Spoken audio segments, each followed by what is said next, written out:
couple of things in common with your dad, Finn. Rare cancers and things stuffed up noses, but we'll come to that later. If I speak like this, can you hear me without modelling with a microphone? Good. So it says here, I'm glad to be the first up, which is kind of half true. I'm glad to be the first up because it gives me time to prepare for tomorrow. And tomorrow is October the 28th. And that's the day in 2015 that I came back from walking on the Camino to Santiago de Compostela, the pilgrimage road across the northwest of Spain, with my life utterly and completely changed. It's also the day in 2016 that the stomach pains started to emerge, which were going to turn out to be two rare abdominal cancers. And a few days later I was wheeled into emergency surgery, and the last thought I had was, I'm so glad I walked on the Camino. It's also the day in 2017 I flew in from a holiday in Cape Town, South Africa. That's a holiday from 17 cycles of chemotherapy, intravenous. Came back and found that my cancer had unexpectedly disappeared. And it's also the same day, October the 28th, that in 2018 I came back from my second walk on the Camino to Santiago de Compostela, funded by selling the paintings that I painted when I was on chemo in 2017, to complete my book and publish it this summer.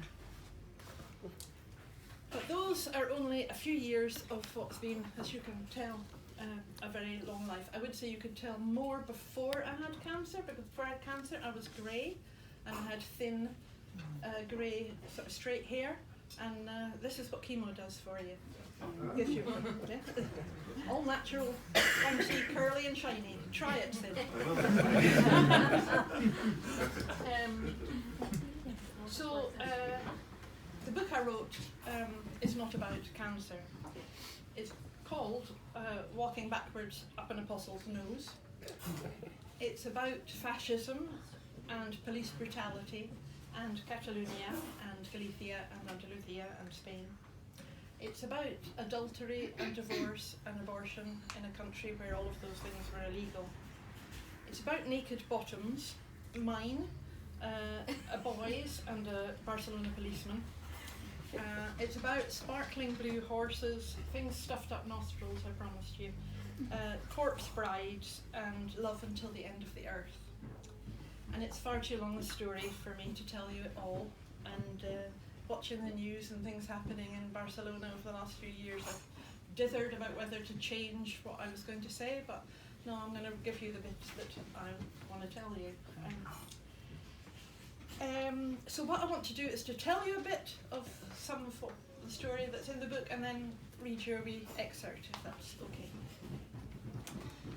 Once upon a time, there were 3 Western European dictators. Hitler, who shot himself in a bunker, Mussolini, who was hung, both of them in the 1940s, and General Francisco Franco, who died comfy and cosy in his bed surrounded by his family in December 1975, and until this Friday was still in the government-funded mausoleum that he was put in. So until on Friday he was moved. I don't know if anybody watched it, but he put up a fight right to the last bloody minute. They couldn't get his coffin in the helicopter. It was almost funny. I came to puberty, period started in the police state that was 1970s Spain. I celebrated my 21st birthday in the still undemocratic 1970s Spain, and in between I fell in love, not just with the country, as a student in Santiago de Compostela in 1977. The boy's surname translates as Cauldron of the River, which is quite easy to track down on social media 35 years later. So I did. And on that Camino in 2015, we arranged to meet for the first time, and he blew my mind. You see, there was a moment in 1978, if the dates are getting away with you, 1978 is the year after I fell in love with him in Santiago de Compostela. In 1978, there was a day that I've always thought was the dividing point in my life. When I traced back years later all the bad times, all the self-doubt, all the obstacles that stopped me fulfilling my dreams of becoming an exhibiting artist and a published writer, they all came back to one day when I made a mistake that led to another and another and another. And when I came to my senses, I was way down a different road. On that day in July 1978, I was sitting in the Plaza Real just off the Ramblas in Barcelona, killing time until the next day when I'd set off round the peninsula to all of the bits of Spain that I'd never yet got to. I had just graduated with a Spanish degree, and I was running away from a Scottish boy who'd hit me. Within 24 hours of his hand hitting my nose, with the blood barely dry in my nostrils, I'd found a job in Spain teaching English from the end of the summer. A Eurocheck card and an Interrail card to travel freely around until I started the job. And then they were all gone, and with them my way forward. They'd been snatched by some copper-skinned urchins, leaving me to get through the summer with barely enough money to keep a roof over my head, scrounging off strangers and swapping whatever I had to offer in return for a meal. I had loads of grimy misadventures in the dying days of Franco's Spain, when flames flew in Barcelona, rather like they're flying right at the moment. I did start my job at the end of the summer, but by then, boy had I fallen out of love with Spain. And the boy who'd hit me had tracked me down, and I'd forgiven him. I know, you're not with me here, are you? You're not with me. I flew out 2 weeks after Spain voted in a referendum for its first democratic constitution since the 1930s. But the boy was a loser, and he dismantled me and dumped me, and my black years began. I got through in all sorts of ways I am not at all proud of, and just diminished myself as a result. When I looked back at myself, I saw nothing worthwhile. Life did get better, got good, but I was on a different road, full of regrets. And I tell you something, you don't want to face cancer with them. But I didn't have to, because 35 years later, in October 2015, I went walking on the pilgrimage road known as the Camino de Santiago de Compostela, and the boy from 1977 walked into a dining room. You may see the expression on my face begin to change now, and called my name. And when we sat down together, he changed how I saw myself and got me through cancer and into this new life. He asked me what had happened in my life after he dropped me at the airport in 1977. And when I told him how my way forward had been lost the next summer in a stolen purse in Barcelona, he said, "Why didn't you call me?" For 38 years, I thought I was just some worthless girl who could ask nothing of anyone.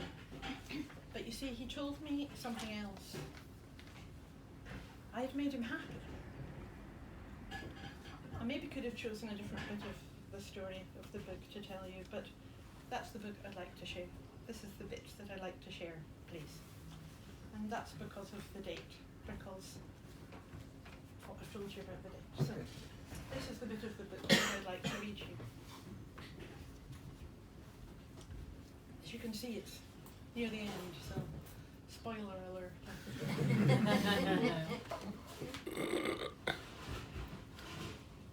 Miguel, and that's not his real name.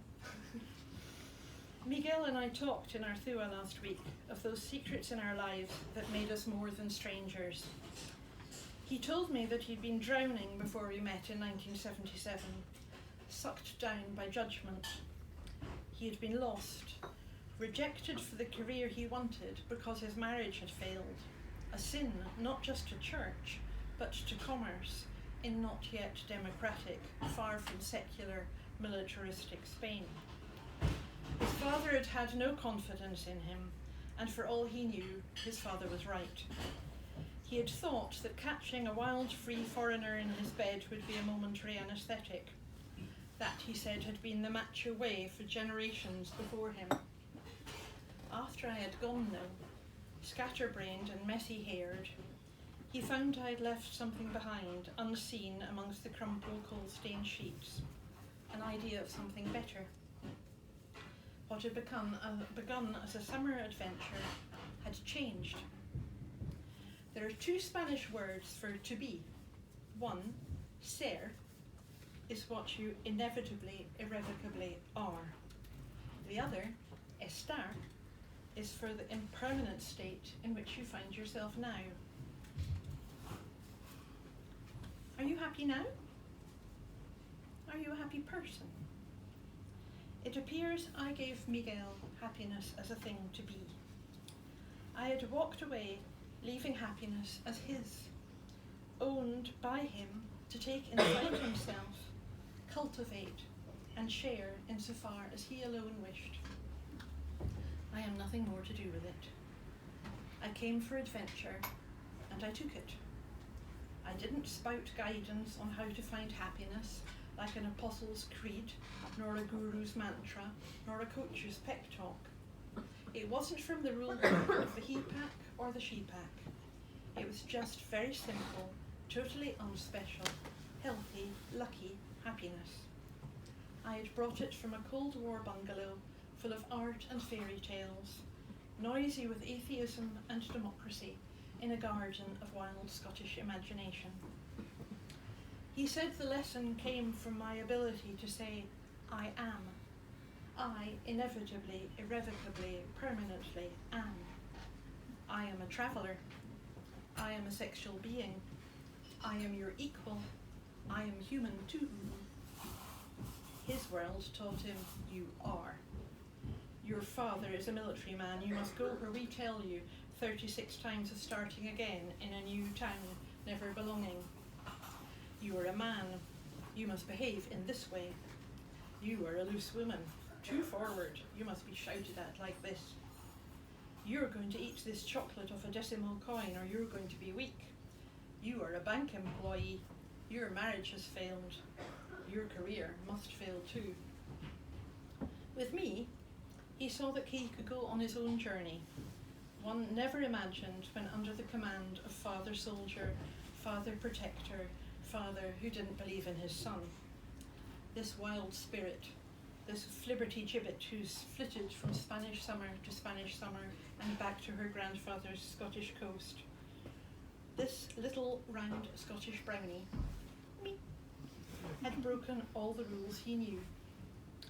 She was immune to the stinking spells lurking in the apostle's shadow. She sprinkled disinfecting scorn upon them all. Pert and impertinent girls don't ask pertinent questions, says who? Testosterone, machismo, adrenaline, the fuels of leadership? Pish. Girls and boys cannot be friends igualmente? I don't see why. Your father's way is the only way? I don't think so. Only the compliant should progress. Dominators are winners? I disagree.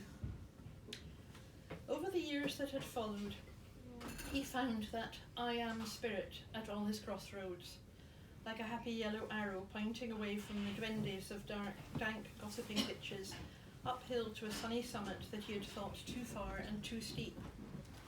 Through my sharing with myself with him so naturally, asking nothing, knowing I wasn't staying, being responsible for myself, taking pleasure for myself, sure I would get to where I was going, he had found his own spirit walking beside me.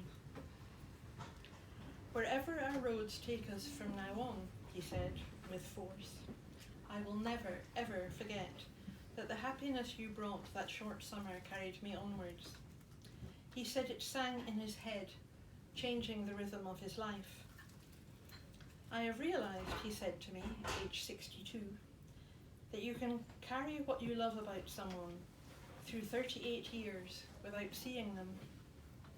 No love is less fang-filled and threatening. No such love tries to tell you who you are. Such love is friendship which builds you, not a spell which dissolves who you are. I listen like I never listen, head in hand from extra concentration, ears tuned in to only one sound amongst the chat and clatter, eyes seeing only eyes amongst the languorous luxury of Spanish lunch.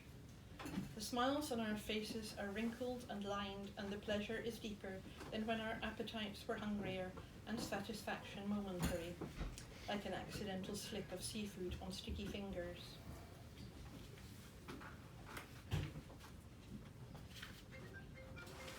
Lighting is good. Very deliberately, our roads have brought us here to pause a while again, together, before we go on. Why I had accidentally gone and left, I didn't know. It was not a faded summer snapshot to be mythologized since. It was more like my lumpy, multi-pocketed backpack, and has been unloaded little by little over all the years of our separate adulthoods. It has kept shaping how he has reacted to opportunities, made changes of direction, loved other women in other ways. It is, I am, in the mould of his life. Long ago, late in the night, in his orange and grey bed in Santiago, I had asked him big question after big question, which he had never been asked before, which he could not answer. Are you? Why are you? Who says you are? And he asked me question after question, to which I replied, I am, with a little stamp of my foot and without hesitation. And as I walked last week on Camino, and yesterday, and today, I realised that I am still here with you, dear reader, now, whoever you are, girlfriend, husband, old lover, colleague, sister, whenever this is, not because you possess me, but because I choose to be so, because you are you. You are happy because of you. You can choose your company. You can run with the wolves and still be yourself. You can stop racing against others if you want to go slow. You can learn to speak other people's languages and be better understood. You can look after your body and climb and make the climbs easier. You can take time to sit with your back against an old cross or a black dragon-skinned pine and listen to the wind and follow its example as it thinks of changing direction. You can rummage around in your pilgrim's backpack, take things out and examine them, and find your I am.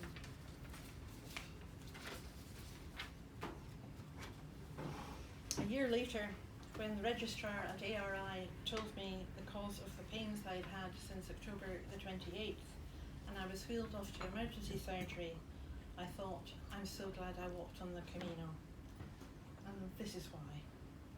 I know who I am. I have no regrets. I am someone with a story of some value to some folk. And I'm ready for tomorrow.